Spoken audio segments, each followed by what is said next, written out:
Let me ask you another question. It's a good one to think about. Suppose you were in Russia and you were criticizing Russian crimes. How do you think what do you think the reaction would be? No, don't have to tell you. In fact, that's historically true. You look back at the whole history of the world. Let's go back to classical antiquity, the Bible. There were people who were critics, like Socrates in Athens. He was sentenced to death for corrupting the youth of Athens by asking critical questions. That's Athens. What about the Bible? Sure, you've all studied the Bible. There's a group of people called prophets. They weren't prophets. That's a bad translation of an obscure Hebrew word. They were basically dissident intellectuals.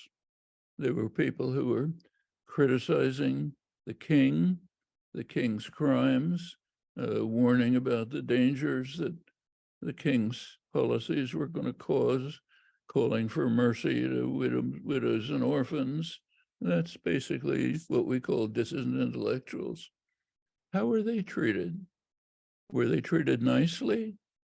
No, they were imprisoned, driven into the desert, bitterly denounced. There were people who were honored at the time.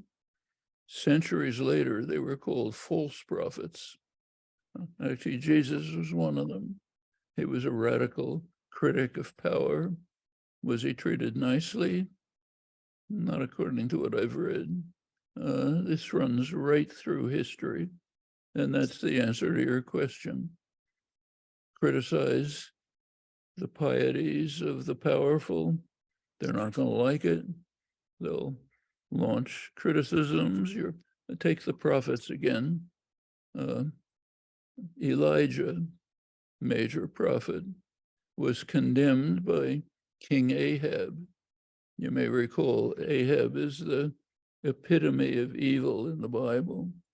King Ahab called Elijah to him and asked him, "Why are you a hater of Israel? Why are you unpatriotic? Because you're daring to criticize the king and his crimes."